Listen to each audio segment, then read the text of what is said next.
What if a US Navy aircraft carrier fought the Portuguese fleet at the Battle of Diu? In 1509, off the coast of the Indian subcontinent near the port of Diu, the Portuguese Empire fought a battle that most people in the Western world have never heard of, and it changed the entire world for the next 5 centuries. On one side, a combined fleet of Egyptian Mamluk warships, Ottoman-supplied galleys, Indian vessels from the Zamarin of Calicut, and Gujarati Sultanate, ships over 200 vessels, representing the combined naval power of the Islamic world and the Indian subcontinent, assembled specifically to drive the Portuguese out of the Indian Ocean before they could monopolize the most valuable trade routes on earth. On the other side, 18 Portuguese ships. The Portuguese won completely, and in doing so they seized control of the Indian Ocean spice trade, redirected the flow of global wealth, and arguably triggered the shift of economic power from the Islamic world to Western Europe that defined the next 400 years of history. But what if the Harry S. Truman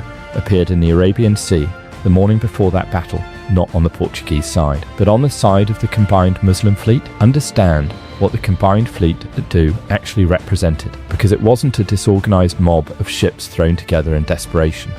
It was one of the most deliberate, internationally coordinated naval coalitions the medieval world had ever assembled. The Mamluk Sultanate of Egypt, at that point still one of the most powerful states in the Islamic world, provided the backbone of the fleet, with purpose-built war galleys constructed in the Red Sea ports specifically for this campaign. The Ottoman Empire, newly dominant in the eastern Mediterranean after conquering Constantinople in 1453, provided naval advisors, artillery experts, and critically, gunpowder weapons that the Indian allies lacked.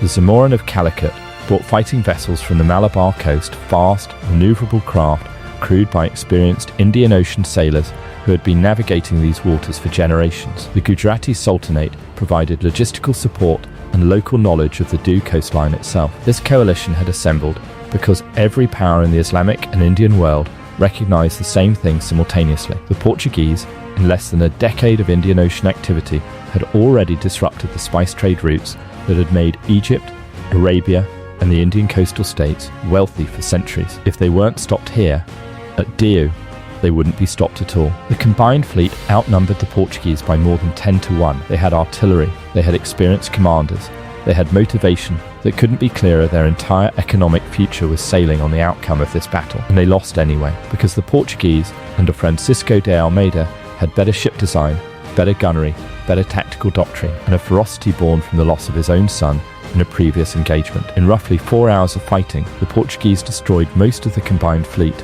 and ended the Islamic world's realistic chance of contesting Indian Ocean dominance for the next generation. The Truman CVN-75 is a Nimitz-class nuclear carrier, 1,092 feet long, 97,000 tons, 75 aircraft, including FA-18 Super Hornets that can strike targets 500 miles away before the Portuguese fleet can even see them approaching. An E-2D Hawkeye surveillance aircraft that can track every ship in the Arabian Sea simultaneously from 30,000 feet. A crew of 6,000 sailors, larger than the combined fighting force of both fleets at Diu. Against 18 Portuguese ships in 1509, this shouldn't even be a scenario worth discussing. One FA-18 with 2 air-to-surface missiles ends the Portuguese fleet before Francisco de Almeida finishes his morning prayers. But the Truman has the same problem it always has in these historical scenarios, and in this particular matchup, it's worse than usual. Finite munitions, no resupply,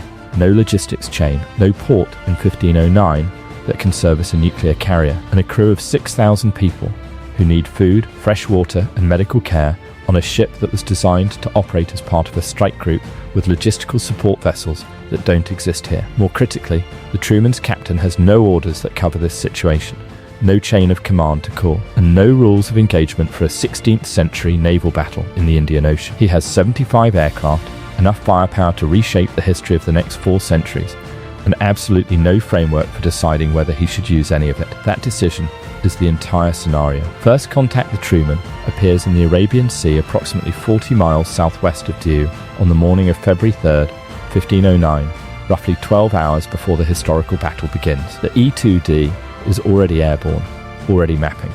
Within 20 minutes, the crew has identified both fleets, the combined Muslim coalition assembling in the harbour approaches near Diu, and the Portuguese squadron under Armada holding position several miles to the west waiting for conditions that favour engagement. The captain calls his senior staff.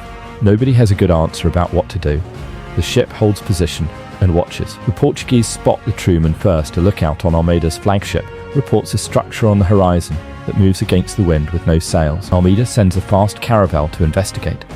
The caravel closes to within a mile of the hull, stops, and after approximately 10 minutes of the crew staring at a grey metal wall the size of a small city, turns around and goes back. The report Almeida receives is, by every historical account of European first contact with incomprehensible phenomena, interpreted through the one framework available: divine intervention. God has sent something. The question is, whose side it's on. The combined Muslim fleet sees the crewman approximately 2 hours later. Their interpretation follows the same logic through a different theological lens. Both sides immediately begin sending formal delegations by small boat. Both delegations arrive at the hull within hours of each other and find something neither has a single word for. The combined fleet makes its move. The commander of the combined fleet, Mir Hussein, is a more pragmatic man than his theological advisors. He doesn't know what the iron structure is, but he knows it appeared near his fleet and not near the Portuguese, which his advisors interpret as favourable. More importantly, he knows the battle has to happen. The coalition has been assembled at enormous cost and political capital, and every day it holds position in Diu harbour is a day it burns through supplies and allows the Portuguese to choose more favourable engagement conditions. He launches the combined fleet at dawn on the historical battle date, February 3rd. 200 ships moving in the loose formation characteristic of Indian Ocean naval warfare, not the tight line of battle tactics that European navies were developing, but a broad advancing front designed to use numbers to overwhelm and board enemy vessels. The Portuguese, watching the combined fleet launch and seeing the crewmen still holding position on the horizon with no apparent hostile intent toward either side, make the same calculation Almeida made historically attack. He has 18 ships, the most disciplined gun crews in the Indian Ocean, and the tactical doctrine of meeting the enemy at distance rather than closing for boarding actions. He advances. The crewman watches both fleets move toward each other on the E2D feed and does nothing. The captain has made a provisional decision: observe only, unless the ship itself is threatened. The battle begins without the carrier for approximately 90 minutes. The Battle of Diu proceeds almost exactly as it did historically. The Portuguese gun crews fire with devastating accuracy at range, targeting the hulls of the larger enemy vessels below the waterline rather than the decks, and rigging a tactical choice that sank ships rather than just damaged them. The combined fleet's return fire is less coordinated, partly because the coalition's different naval traditions use incompatible tactical doctrines that make combined maneuvering difficult under fire. Then something changes. Mir Hussein, watching his fleet take casualties from Portuguese gunnery without being able to close the distance effectively, makes a decision that the historical commander didn't make in quite this way. He sends a fast galley to the crewmen with a message the translator on board renders approximately as, "We need your fire against the small ships to the west." The captain reads the translated message. He looks at the feed from the E2D. He watches 200 ships failing to defeat 18, the same way it happened in the history books his crew studied. He makes a call he will write about in his log for the rest of his career. He sends one FA-18 on a single low-altitude pass over the Portuguese fleet. No weapons. Full afterburner, 500 feet, Mach 1.2. The sonic boom hits the Portuguese fleet like the hand of God. Every man on every ship looks up. The sea itself appears to shake. 3 Portuguese caravel crews abandon ship without being ordered to. Almeida's flagship loses steerage for 4 minutes, while the crew recovers from the psychological impact of something travelling faster than sound 500 feet over their heads. The decisive moment in those 4 minutes, the combined fleet closes the distance. The boarding actions that the Portuguese tactical doctrine was specifically designed to prevent happen anyway, not because the combined fleet outmaneuvered Almeida, but because one supersonic pass at low altitude disrupted 4 minutes of Portuguese seamanship at the exact wrong moment. Almeida recovers. His gun crews, disciplined and experienced, return to their positions and resume firing. The Portuguese don't break historically, they never broke. They fought until the battle was decided. But in this scenario, the disruption has allowed the combined fleet to close the range advantage that was the Portuguese fleet's entire tactical foundation. The battle lasts 3 hours instead of 4. The Portuguese take significantly more casualties than they did historically. With 2 ships boarded and taken rather than none. The combined fleet loses more ships than it did historically.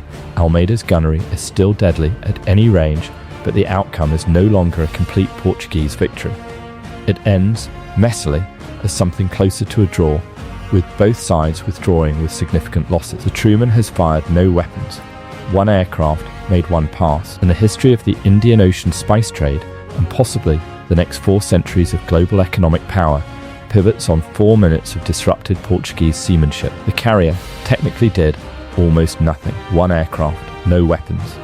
And the outcome of one of history's most consequential naval battles shifted from a complete Portuguese victory to something that looks more like a stalemate. That is the most unsettling result in this entire series, because it means the carrier's greatest impact at the Battle of Diu wasn't firepower. It was the interruption of 4 minutes of Portuguese tactical execution at a moment when those 4 minutes mattered more than any missile ever could. Francisco de Almeida was not a weak commander. His fleet was not outmatched by the combined force on talent or courage. He won the historical battle because his tactical doctrine gunnery at range, never closed for boarding, was precisely matched to his weapons advantage. The moment that doctrine was interrupted, even briefly, the numbers advantage the combined fleet had always possessed had a chance to matter. The captain's log entry for February 3rd, 1509, reportedly says simply, 1. Pass, no weapons. Do not know what we changed, will not know for a long time. What if the captain had ordered actual strikes on the Portuguese fleet instead of the single unarmed pass? What if the Truman had arrived on the Portuguese side instead? The entire shape of the modern world might have answered that question differently. Drop it in the comments. I read every single one. That's your 2 a.m. what if. The most powerful carrier in the US Navy, 1 unarmed aircraft, and 4 minutes that might have changed the next 4 centuries of human history. Subscribe for a new scenario every week.